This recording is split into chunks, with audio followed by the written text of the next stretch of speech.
Dear audience, friends, family, and viewers of Familia Mtani podcast, you are invited and welcome to yet another episode in the month of June, where we are talking about family at the center of human existence, at the core of human life.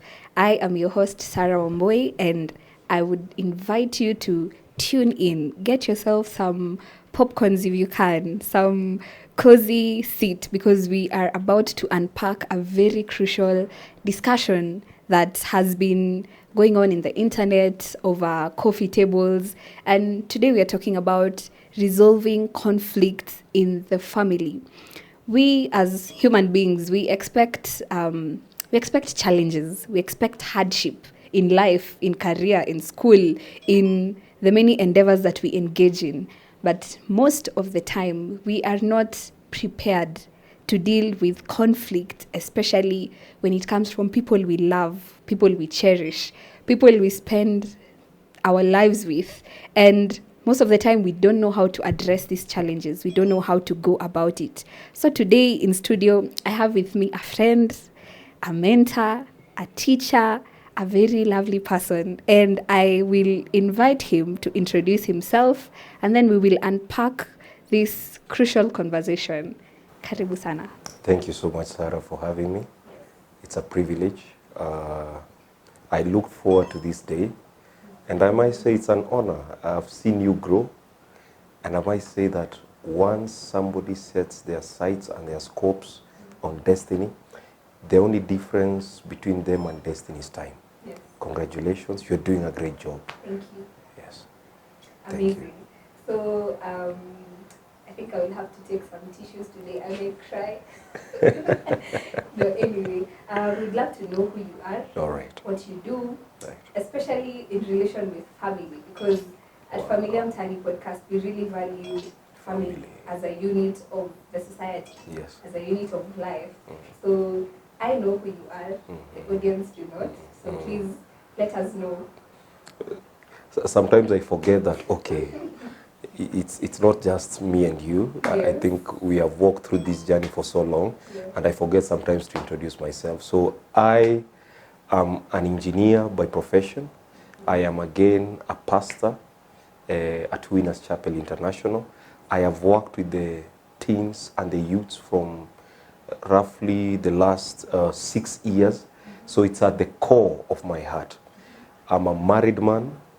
I am married to one person who is a woman. Yes. And we are blessed with 2 lovely baby girls. I am a family man. I am a strictly family man. I mean, today's on a Friday. You don't want to know that I just want to go home and unload and start playing with those girls. They just are heaven. They take off and they give us a meaning of for life. Yes. Thank you so much. I think that's what I can say. That is very well put. So we are in the right table. You're in the right room. You're in the right episode. So we'll kick right off with the conversation today. Just as we gave the context at the beginning that we rarely are prepared to deal with challenges or conflict when it comes to family, when it comes to people we love. And maybe just to start the conversation, we'd like to know, with your many years of experience, what do you think, or what have you observed as some of the major causes of conflict and situations of conflict in family? I believe, first of all, allow me first of all to start by describing what is family. Yes. No assumptions. Let us not assume, because most of us say that I belong to this family, I belong to this group. But what really makes us family? Family is simply defined as the genesis of life to every individual. The genesis of life, the beginning of life to every individual. And with that, it comes with the connotation that you people need to have a shared belief system. A shared belief system, because I want to be careful not only to say that it is blood related, because there are people who are living with families, and the people have become family, and they are not blood related. So all of you must come from a standpoint of a shared belief system. Now, the definition of shared belief system, or when you look at it from that perspective, that is when most of the issues begin to get wrong. Because you see, in as much as you are called Sarah and I'm called Tony, even if we came from the same womb, all of us shall have different perspective of life. It's normal. I mean, the minimal unit for there to be conflict is 2 people. The basic unit for conflicts to arise is 2 people. If you have conflict with yourself, we need therapy sessions after this. We need to meet. That's another question altogether. But conflict will always arise where there are more than 2 people observing even the same issue of life.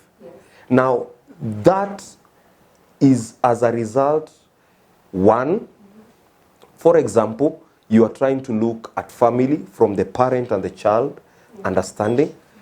It will come from, number one, favoritism. When a parent favors a child over another and openly shows the other child that this is my choice. You see, in the Bible, Joseph, even in the Bible, when you look at the story of Isaac, Jacob and Esau, the mother favored who? Jacob over Esau. And I believe Isaac favored Esau over Jacob. That's why he intended to give him all the blessings. But the mother knew. And she came up with what? A plan. To counter plan. And it was successful. It was very successful. Hey, shout out to mothers. Please be a friend to your mother. Be a friend to your mother. She will tell you the family stories that like you never know. And she will always lead you to the right place. Now, favoring one child over another is one of the causes. Number 2, comparison. When you begin to compare people that do not have the same DNA, do not have the same, even if they are identical, their approach, identical twins have different fingerprints. They have different fingerprints.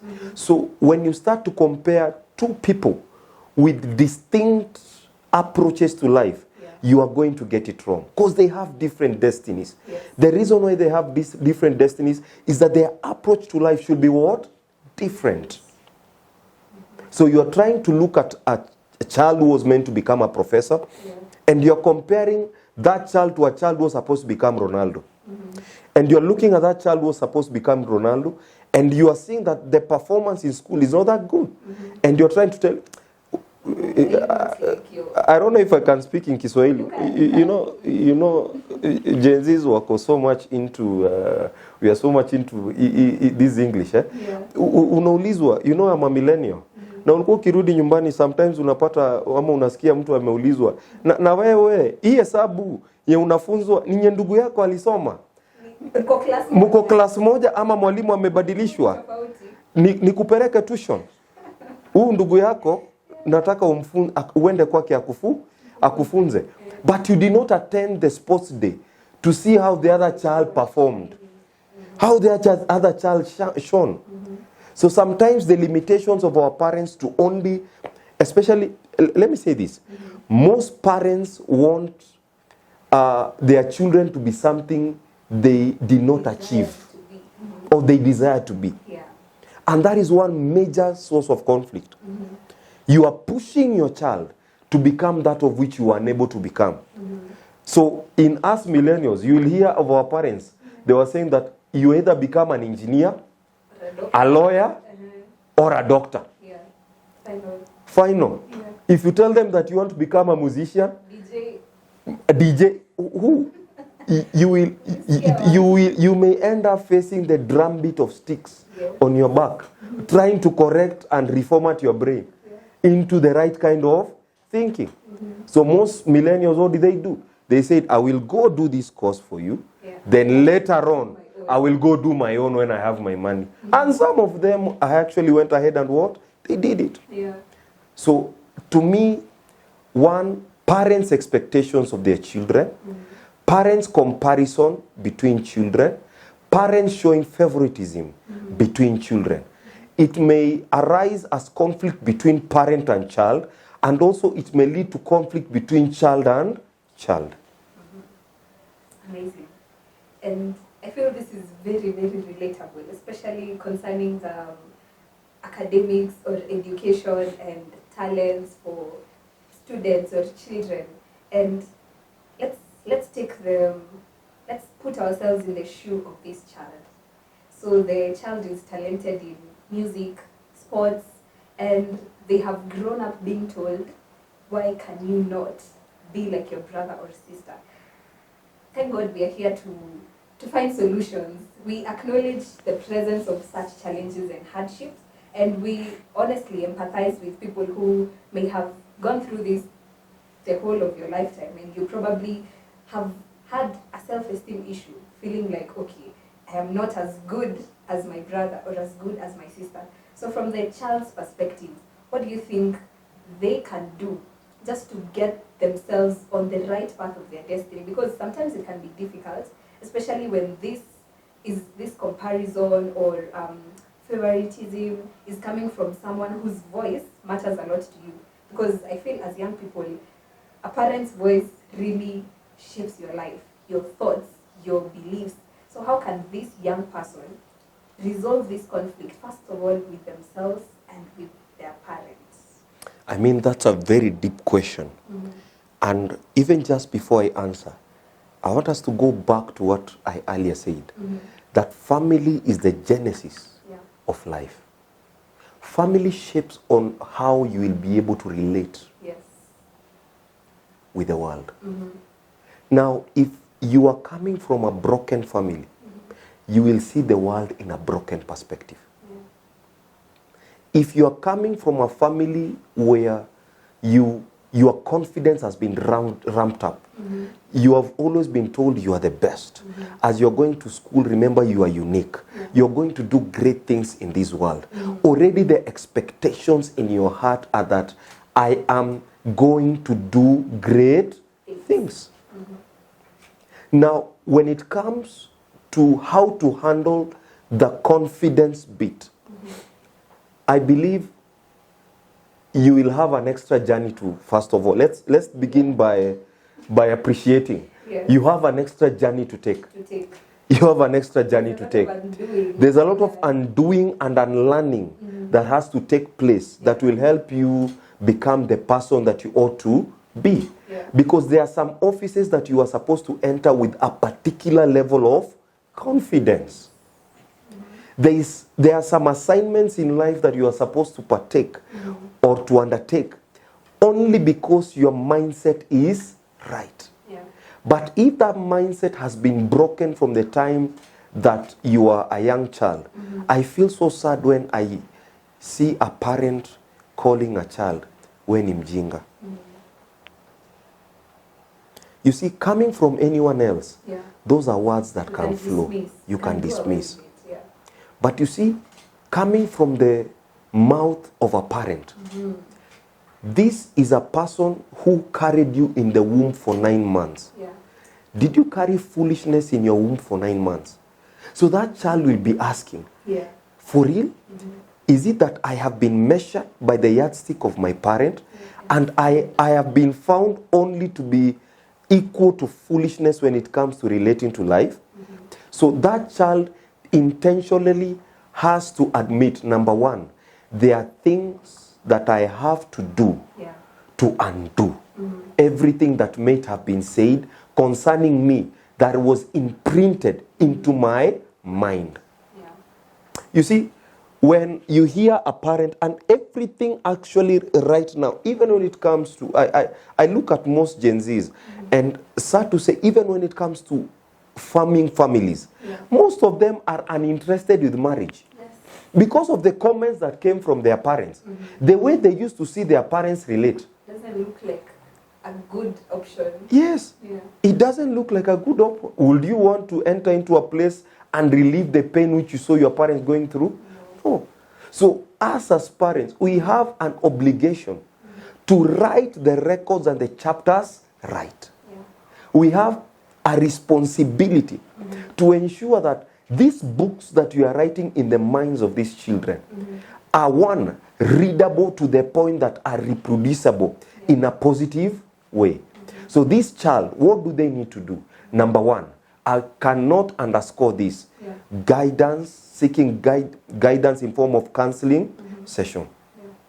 Counseling and guidance. You have to go through sessions. Yes. Number one, you have to go through session. There are no two ways about it. Number two, you have to seek for a mentor who you honor and respect, who will be able to guide you to make and reformat your mind. Yes.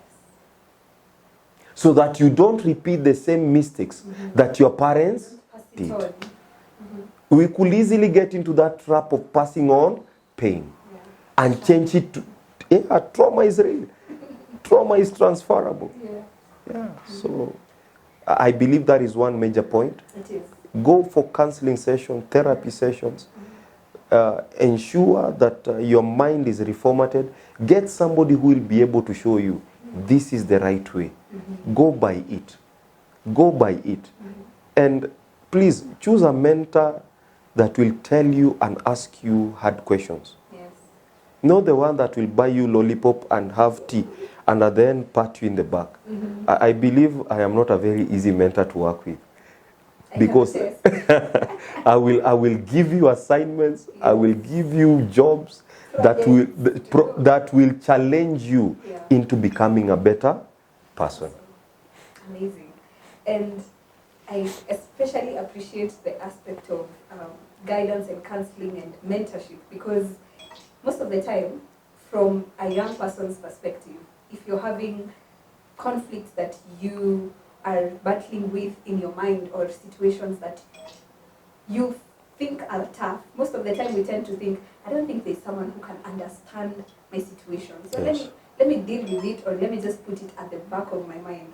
And it remains at the back of my mind, of your mind, and at one point or another, it will resurface, and it might be worse than if you dealt with it earlier. So I think that's something I have come to appreciate, especially from around teenagehood, because again, with teenagers, you are developing emotionally, socially, you're realizing yourself, you're realizing people around you, you're learning to deal with your peers, with people older than you, and I have come to appreciate it is a way to go. Speaking to someone, you get to see a different perspective. You get out of the box that you are in, because sometimes you feel, I don't think this is possible. But speaking to someone, you realize that some of these conflicts can be solved and will be solved. So that's a way to go. Now, concerning parents, I was in a conversation with my friend just before this, and I just wanted to hear from her, what do you think are some of the major conflicts or causes of conflicts with family, especially now with teenagers, youth growing up? And she mentioned black tax. And I I laughed, first of all, because it's a conversation we see online and everything. So, because we want to shift this to the parent side. How do parents resolve conflicts, especially with youth? Because at this age, from, I don't know, around 20 years, you're beginning to get some level of independence. You're probably not living under your parents' roof. You're out into the world. And sometimes you have more freedom to make choices. But then, people make choices at times that really hurt parents. We do get hurt as young people. Sometimes we do cause hurt to parents. And as my friend shared, that black tax is one other cause of conflict, because a parent has, especially when they had a difficult moment bringing up the child, maybe due to finances or any other thing, and they have poured into the child. They have invested out of hardship, out of struggle and all, and the child gets independence, they get a job, they get established, and they feel like that was your obligation, that was your duty. So the parent is left at a point of they're expecting you to come and help them back.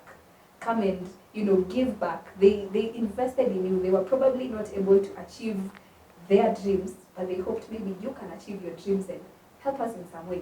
But the child feels, okay, that was your obligation. And this has caused a lot of drift in families. What can a parent do in such a situation? How do they get back to, first of all, getting the ground to understand maybe the point of view of this young person who feels they still want to develop themselves and all, on the basis of black tax as an example, and any other conflict that the parent has? Thank you for that question. It's a very deep question. You see, every parent at some point, they had to shelve their dreams for your dreams. Every parent at some point had to make a decision that was not only fitting for their lives, but they had to look out for you. You see, it is the requirement for a responsible parent to produce, or rather to provide the bare minimum for each child. But you see, most parents want to do beyond minimum, hoping and expecting that one day that the children whom they have brought up, when they begin to do well, they can come back and help them.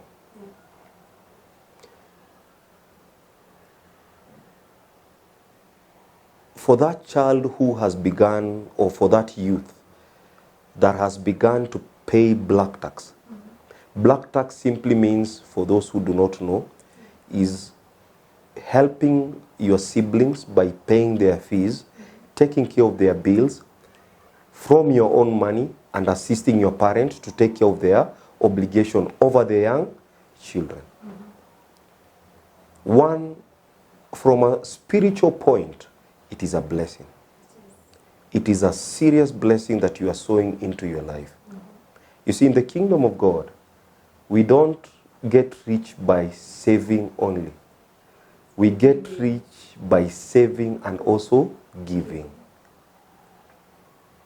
In fact, our investment is not only in the money that we cash in into the various stock options, money market, shares. I don't know about Forex, is another story altogether. I think I have a very painful story with the Forex. Kai, kuna ka 70k kangu kaliendaga haki. Hiyo kitu ya Forex, manze, wisdom and knowledge shall be the stability of times. Always remember that. Always remember before you enter into Forex. But nevertheless, if you are into it, may God give you the grace and the knowledge for you to navigate that landscape. But let's come back. When they were investing with you, they expected a return. As it is to any parent. That when you do well, you can give back. And some of them, maybe even I can say for the firstborns, and this is the pressure where firstborns and maybe secondborns feel. They overinvested in the two. In that they said, let me give my all in these two. And I hope that when they are of age, they can take care of the young ones. My advice is, do it out of love. For the parent. Do it out of love for the parent. Do it out of love for this young man. Do it out of love. Pay that black tax. Support your siblings.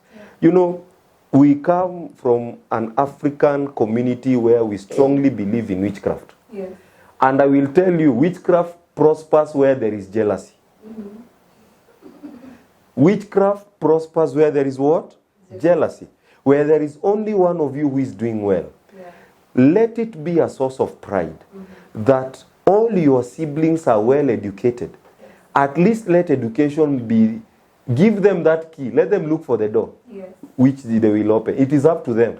At least you have given them a fighting chance. So that when you all begin to do well, at least no one will show you with that eye. looking you with that evil eye, that my brother has never even helped me, and our parents invested all the money to them. You may say that, fine, I'm the child, they were obligated. But let me ask you, they're only obligated to give you bare minimum.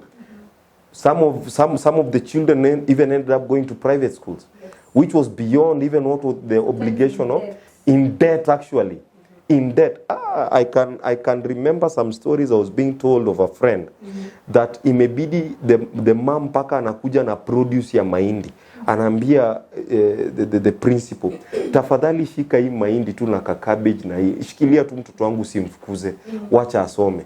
My goodness, for your parent to go to his knees to that extent, and you have more than what you meet and you desire. The problem with this generation is that tunapenda sana living a big life, which is not bad, but live and take that responsibility as part of your expense.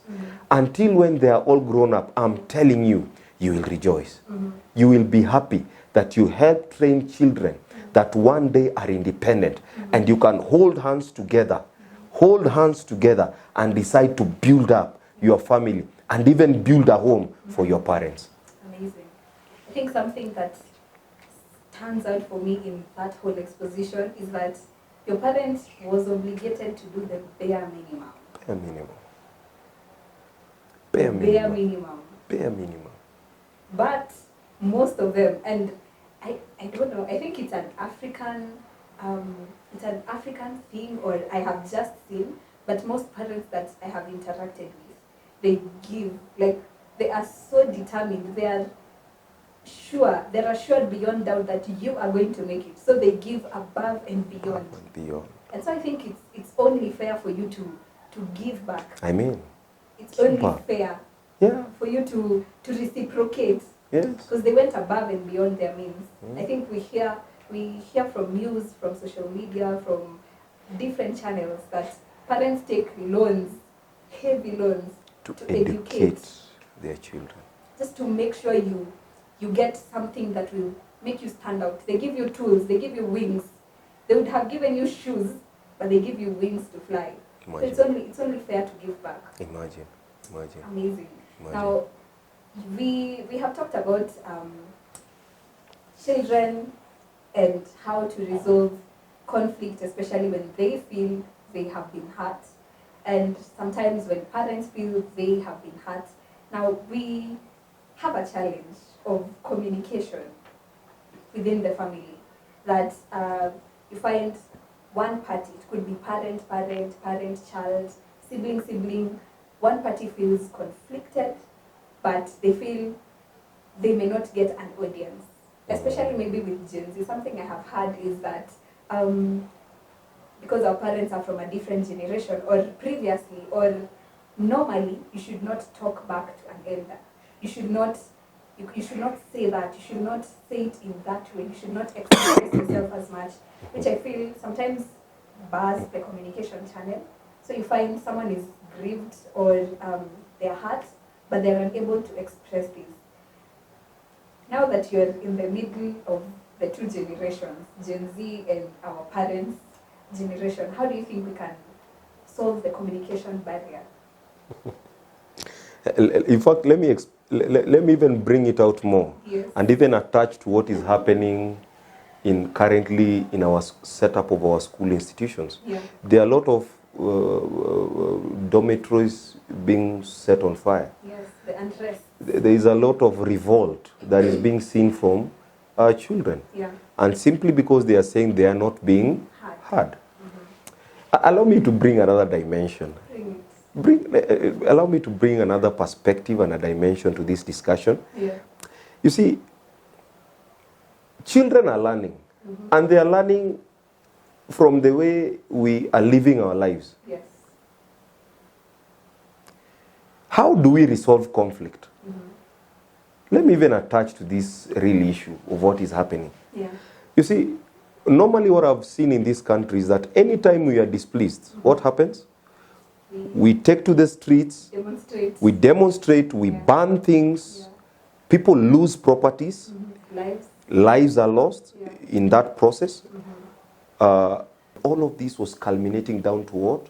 communication. Yeah. Now, connecting it with what is happening even around the country is that we feel that the best way for us to be heard when there is no channel of communication Yeah. is to do what? Go and start a demonstration. Is it correct? I will leave it to the audience to decide. Yes. I'll leave it for the audience to decide. But you see, the children are adopting the same playbook. Yes. What Because they see. whatever they see is what they do. So they come to the point where they say, we are supposed to have drama festival. My goodness, drama festival of all things. And that becomes a reason to ban a 200 million worth facility. Yeah. Only because they were denied a one-day event. Now, you see, there is a flawed process of communication that has been broken that should lead to what? Reason. The purpose of communication is that it should lead what? To what? Reason. Yeah. And reasoning should lead to what? Conclusions. And conclusions that are what? Either making sense or some that should be what? Taken aside. Yeah. So, communication between the generations is something that I feel ought to be taken care of. Yeah. Parents ought to start listening to their children. There's a time when you will feel your child sometimes is out of order. Yeah. But just be there to listen. Yeah. Sometimes it's good to hear and to know how far this conversation can go.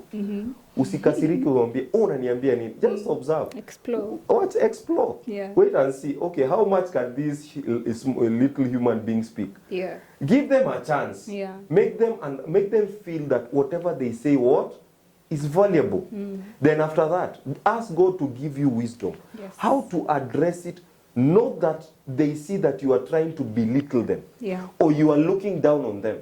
Because anyone who thinks they are being looked down on, they will try to do something To to make show sure. they are mature. Yes. So when, for example, one of the reasons why most parents get into problem with teenagers and youths under 18, I'll say under 18, either young old teens and young youths, is this issue about dating. Yeah. So you are there, you're telling your daughter or your son, I don't want you to date. Yes. And the reason why you tell them is what? You are still a child. In fact, you are immature. You cannot handle a relationship. Yeah. You don't know what comes with what? A relationship.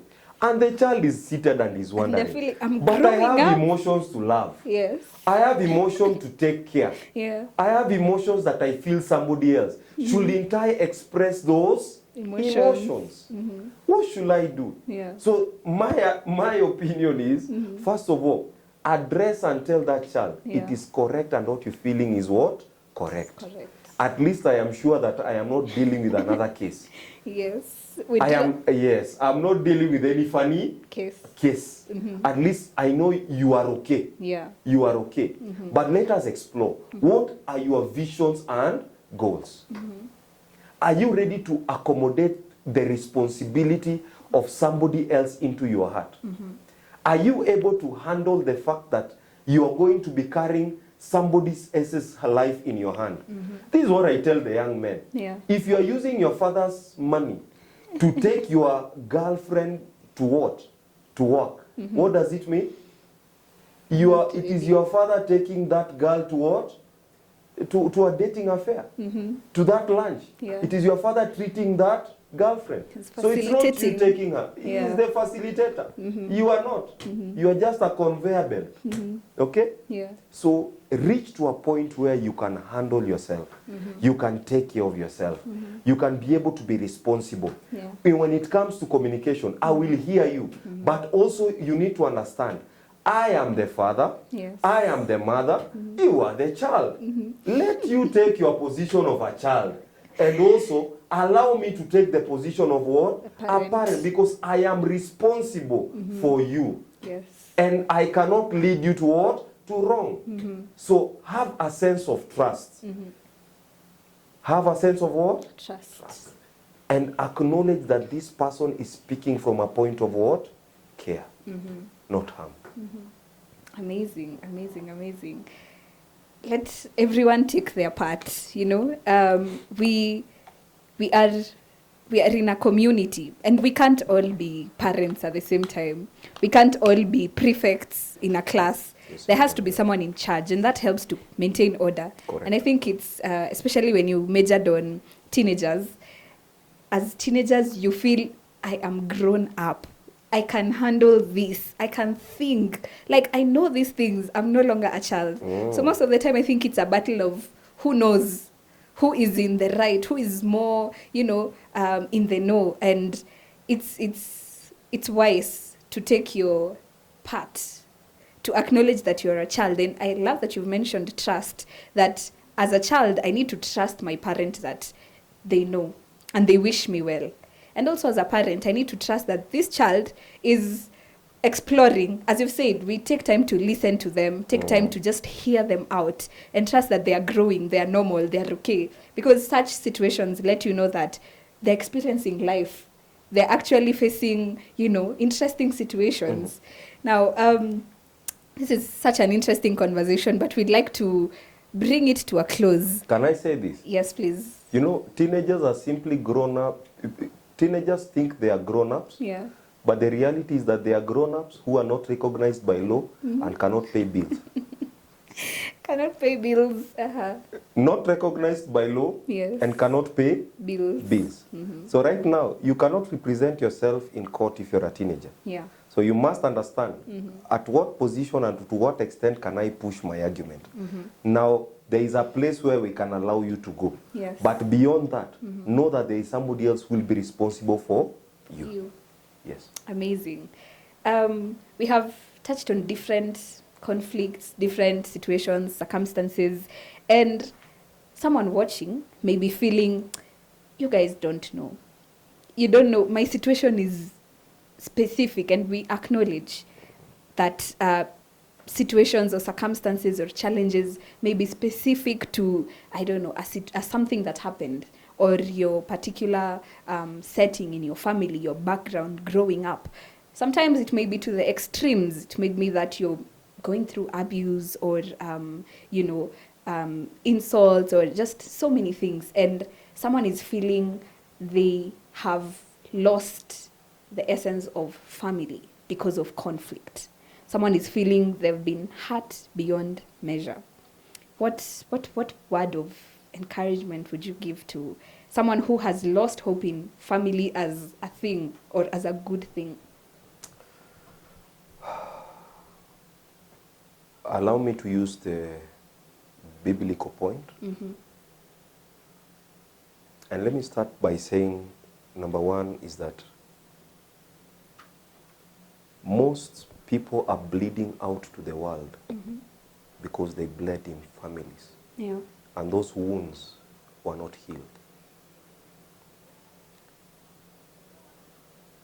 No one wrote a letter to be born in a particular family. Yes. In fact, if maybe you had an option, maybe si wote tungezaliwa London, UK. Yeah. Si wote Royalty tungezaliwa- families. Royalty families. You will have big point. Yeah. But you see, there's a reason why, however much downtrodden you feel maybe the family that you are born with, there is something that God gave you, which is time, which births hope, which births vision. You see, you may have come from a wrong family, but never allow a wrong family To come to from come you. out of you.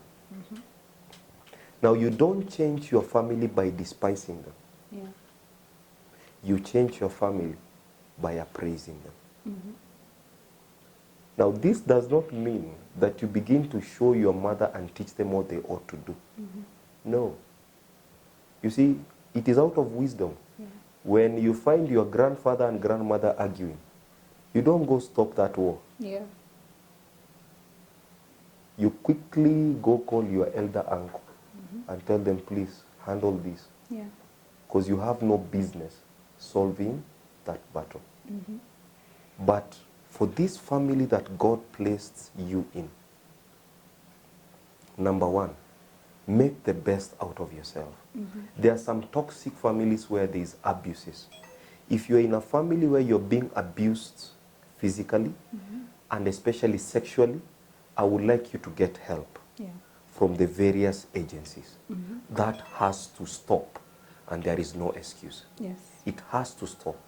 But if it comes to some few minor issues of misunderstanding, I want you to carry yourself with the consciousness that you are carrying a space and you are born into somebody else's space. Adjust. Adjust. Adjust. Then take in from life as much as you can. Then grow. One day your father and mother will see and observe how your family is running and say, you are the best child that has changed the story of our lineage. You are there either to impart to change the destiny, and to teach your fellow lineage of what you ought to do. So be encouraged. Be encouraged. If it is this minor ideological point of views, not understanding each other because of thought process, understand your place. Then understand your parents. Abide, submit. But if it comes to things that are beyond criminal, sexual assault, you're being abused, you're being punched, you can easily take it to a children's court. Or ask somebody to, maybe a senior person, address it, go to your church elder, go to somebody who is senior and talk to them and see whether you can get what? A feedback. So I believe that is my piece of advice of as to what to do in case you are born in a family and you feel it is downtrodden. One, do not despise them. Two, God placed you there because He knew was a seed that great and mighty things will generate from. Amazing. Wow. We hope you have been imparted, guided. We hope some light has shone in your mind, in your heart, concerning family or any conflict that you may have had with your family. Please let us know what you think in the comment section. You can always send us an email in case you'd like to, recommend more discussions or have more of these conversations. Also share this with your family, share this with your friends, with your loved ones, colleagues at work, people around you, people you know, people you love. Let them be guided as you have been guided by this conversation. Also remember to subscribe to our YouTube channel for Familia Mtaani podcast, which is Imsingi Strathmore, and we continue to share more conversations that shed light into situations that we face on a daily life, circumstances, so that you can be helped, so that we can be helped. We make together a better society, a better community. Thank you for tuning in to Familia Mtaani podcast. I was your host, Sarah Murigi, and we had our guest, Tony Kahi. Until next time, have a blessed time. Blessed time.